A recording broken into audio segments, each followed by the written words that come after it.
Hello friends, मैं हूं बसंत रजक और आप देख रहे हैं ऑफिशियल स्टडी पॉइंट। फार्मास्यूटिक्स के इस वीडियो में हम लोग बात करने वाले हैं डोजेस फॉर्म के बारे में। इसमें हम लोग देखेंगे कि डोजेस फॉर्म क्या होती है, इसकी हमें क्यों रिक्वायरमेंट होती है, नीड के बारे में बात करेंगे और इसमें हम लोग डिटेल में बात करेंगे about the classification of doses form. बात कर लेते हैं ड्रग डोजेस फॉर्म के बारे में। तो अगर इसकी डेफिनेशन की बात किया जाए, drug doses form are the means by which drug molecules are delivered to site of action within the body। तो डोजेस फॉर्म जो है वह एक प्रकार का मीन साधन है जिसके थ्रू ड्रग मॉलिक्यूल्स को बॉडी के अंदर डिलीवर करते हैं और उस साइट पे पहुंचाते हैं जहां पे उसका एक्शन प्राप्त करना है। सिंपली हम बात करते हैं कि डोजेस फॉर्म क्या है, तो हम यह कह सकते हैं कि जो हमारे ड्रग हैं मार्केट में जिस फॉर्म में अवेलेबल होता है उसे हम डोजेस फॉर्म कहते हैं। यहाँ पे मैं एक चीज़ और क्लियर कर दूं कि एग्ज़ाम में एक क्वेश्चन आता है, स्टूडेंट अक्सर इस चीज़ को पूछते हैं कि ड्रग और मेडिसिन में क्या अंतर होता है।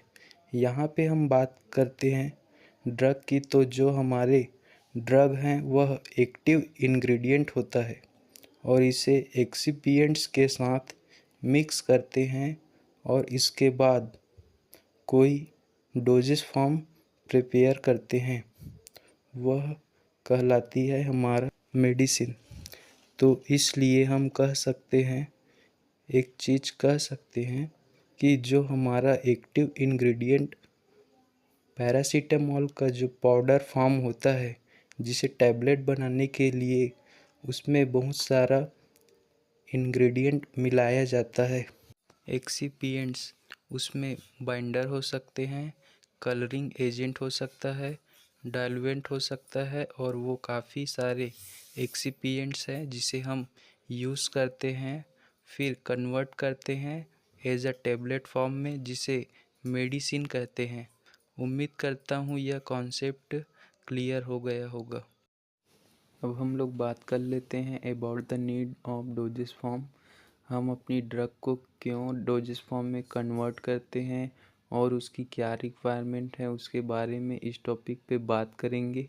तो अगर हम बात करते हैं about the need for doses form, उस कंडीशन में हमारी पहली नीड है वह है एक्यूरेट डोज पेशेंट को प्रोवाइड करे। इसके लिए हम उसको प्रॉपर डोजेस फॉर्म में कन्वर्ट करते हैं। वो लाइक आपके टैबलेट जो हैं वह यूनिट डोजेस फॉर्म, इंजेक्शन की बात करते हैं, सिरप की बात करते हैं और वो इनहेलर की बात करते हैं। तो एक रिक्वायर्ड डोज जो पेशेंट को नीड है उसको अगर हमें पेशेंट को डिलीवर करना है या उसे प्रोवाइड करना है, उस कंडीशन में हम उसको एक प्रॉपर डोजेस फॉर्म में कन्वर्ट करते हैं। वो जो हमारा दूसरा नीड है वह है प्रोटेक्शन फ्रॉम गैस्ट्रिक जूस। तो अगर हमारा जो एक्टिव इंग्रेडिएंट है वो गैस्ट्रिक जूस में आने से उसकी जो एक्टिविटी है वह डिस्टर्ब हो सकती है या वहाँ पे उसकी जो एब्जॉर्प्शन कम है, तो उस कंडीशन में हम उसको कोटेड टैबलेट के रूप में प्रिपेयर करेंगे और वो हमारी गैस्ट्रिक जूस में स्टमक में न डिज़ोल्व होके हमारे इंटेस्टाइन में जहाँ पे पीएच कम है वहाँ पे डिज़ोल्व होगी और वो उससे प्रोटेक्टेड हो जाएगी। यह हमें उसे प्रोटेक्ट करना है फ्रॉम द एटमॉस्फेरिक कंडीशन। तो उस कंडीशन में हम जो हमारी एम्पुल वगैरह है, जो एम्पुल है उसे प्रॉपर सील करते हैं और उसे एटमॉस्फेयर से प्रोटेक्ट करते हैं। और अगर हमारा जो सब्सटेंस ऐसा है कि जो हाइड्रोस्कोपिक है, उस कंडीशन में भी हम अलग अलग डोजेस फॉर्म प्रिपेयर करते हैं। इसका जो अगला नीड है वो मास्क टेस्ट एंड ऑर्डर।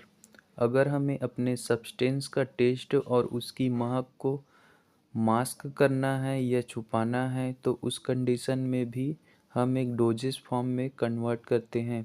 अगर हम इसके एग्ज़ाम्पल की बात करें कि हम जो यूज़ करते हैं बच्चों के लिए सिरप वगैरह, उस कंडीशन में जो उसके अंदर एक्टिव इंग्रेडिएंट होता है वो लाइक आपका पैरासीटामोल और एनी अदर एंटीबायोटिक होता है, उसका जो टेस्ट होता है वो बहुत ही ख़राब होता है। तो उस कंडीशन में अगर हम एक प्रॉपर उसको मास्क नहीं करेंगे तो पेशेंट उसको एक्सेप्ट नहीं करेगा। तो टेस्ट और ऑर्डर को मास्क करने के लिए उसको हम प्रॉपर डोजेस फॉर्म में प्रिपेयर करते हैं। उसके बाद में क्या है, ऑप्टिमल ड्रग एक्शन। तो जो हमें ड्रग एक्शन रिक्वायर्ड होता है उसके अनुसार हम डोजेस को डिज़ाइन करते हैं, प्रिपेयर करते हैं और उस कंडीशन में हम एक अच्छी डोजेस फॉर्म के रूप में प्रिपेयर करते हैं। इसका जो अगला हमारा नीड है वो है सस्टेन रिलीज मेडिकेशन। तो अगर हमें अपने जो ड्रग हैं, एक्टिव इंग्रेडिएंट हैं, उसका जो वो रिलीज है प्रोलॉन्ग लंबे समय तक चाहिए तो उस कंडीशन में हम टैबलेट या कैप्सूल प्रिपेयर करते हैं जो कि आपकी सस्टेन रिलीज हो, जिसमें ड्रग को वो स्लोली रिलीज हो कि उसका एक्शन एक लॉन्ग टाइम तक देखने को मिले। इसके बाद है हमारा कंट्रोल रिलीज मेडिकेशन। तो अगर हमें रिलीज के पैटर्न को कंट्रोल करना है तो हम उस कंडीशन में भी हम उसको एक डोजेस फॉर्म में प्रिपेयर करेंगे जिससे कि उसका रिलीज कंट्रोल हो। लाइक वो आजकल पैच आते हैं पेन के, तो उसे बॉडी के ऊपर अप्लाई कर लेते हैं, फिर उसमें से ड्रग स्लोली रिलीज़ होती हैं जिससे हमें उसका ड्रग का एक्शन लॉन्ग टाइम तक देखने को मिलता है। फिर आ जाते हैं लास्ट नीड।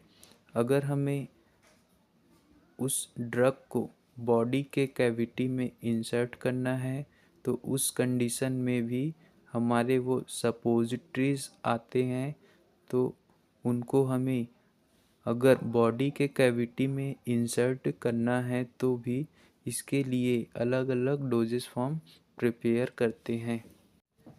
अब हम लोग बात करते हैं about the classification of the doses form.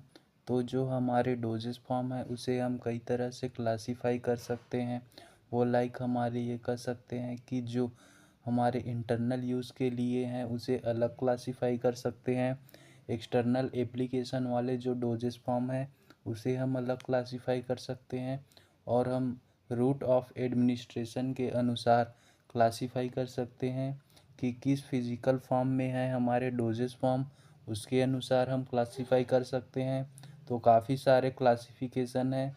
यहाँ पे मैं 2 क्लासिफिकेशन दिखाया हूँ जो कि काफ़ी इम्पॉर्टेंट है। जो हमारा पहला क्लासिफिकेशन है रूट ऑफ एडमिनिस्ट्रेशन, हम किस रास्ते से ड्रग को हमारी बॉडी के अंदर डिलीवर करते हैं, एडमिनिस्ट्रेशन करते हैं। अगर हम रूट ऑफ एडमिनिस्ट्रेशन को क्लासीफाई करते हैं तो उसके कुछ कैटेगरी हैं जिसमें हम उसे क्लासीफाई करते हैं। पहला है ओरल, दूसरा है टॉपिकल, उसके बाद है parenteral, ophthalmic, rectal, vaginal, inhaled. तो इस कंडीशन में हम ओरल की बात करते हैं तो जो हमारे टैबलेट हैं, कैप्सूल है, सिरप हैं और जो हमारे पाउडर हैं वो हम ओरल रूट से यूज़ करते हैं। अगर हम टॉपिकल की बात करते हैं तो हमारे क्रीम है, ऑइंटमेंट है, कुछ हमारे एक्सटर्नल यूज़ करते हैं। अगर हम बात करते हैं पेरेंट्रल की, जो हमारे इंजेक्टेबल प्रिपरेशन है लाइक आईवी, आईएम, आईएस हैं जिसे हम यूज़ करते हैं। उसके बाद में हमारे ऑप्थेल्मिक इसमें आते हैं, हमारे ईयर ड्रॉप, आई ड्रॉप, ये सब अगर हम बात करते हैं रेक्टल की और वेजाइनल की, तो इसमें आते हैं सपोजिटरीज। इसके बाद में है हमारे इनहेलेट, जिसमें विक्स इनहेलर वगैरह आते हैं। इसके बाद हम बात करते हैं अबाउट द फिजिकल फॉर्म। इसको हम 4 बेसिक पार्ट में डिवाइड करते हैं। पहला है सॉलिड, दूसरा है हमारा सेमी सॉलिड, तीसरा है लिक्विड और चौथा है हमारा गैसेस। पहले हम लोग देखेंगे सॉलिड और सेमी सॉलिड। सॉलिड को 2 तरीके से क्लासिफाई कर सकते हैं। पहला है हमारा शेप और दूसरा है अनशेप्ड। शेप्ड के अंदर है टैबलेट, कैप्सूल और इम्प्लांट्स। इसी तरीके से अनशेप्ड के अंदर है पाउडर फॉर इंटरनल और एक्सटर्नल यूज़। सेमी सॉलिड के बात करते हैं तो इसमें भी 2 तरीके से क्लासिफिकेशंस है। पहला है शेप, दूसरा है अनशेप्ड। शेप के अंदर है सपोजिटरीज, पेसिसरीज और अनशेप में है जेल, क्रीम और ऑइंटमेंट। अब हम लोग बात करते हैं अगला क्लासिफिकेशन के बारे में। इसमें आता है लिक्विड और गैसेस। पहले हम बात कर लेते हैं लिक्विड के बारे में। तो इसमें मोनोफेसिक, बाइफेसिक, इंटरनल सॉल्यूशन। पहले हम बात करेंगे मोनोफेसिक के बारे में। इसमें आता है सिरप, स्प्रिट्स, एलिक्सर्स और टिंचर। फिर हम बात करते हैं बाइफेसिक के बारे में। तो इसमें आता है इमल्सन, सस्पेंशन, एक्सटर्नल सॉल्यूशन। तो इसमें आ जाता है हमारा लोशन और लिलीमेंट्स। इसके बाद हम बात करते हैं गैसेस के बारे में। तो इसमें आता है मेडिकेटेड और एरो डिस्पर्शन।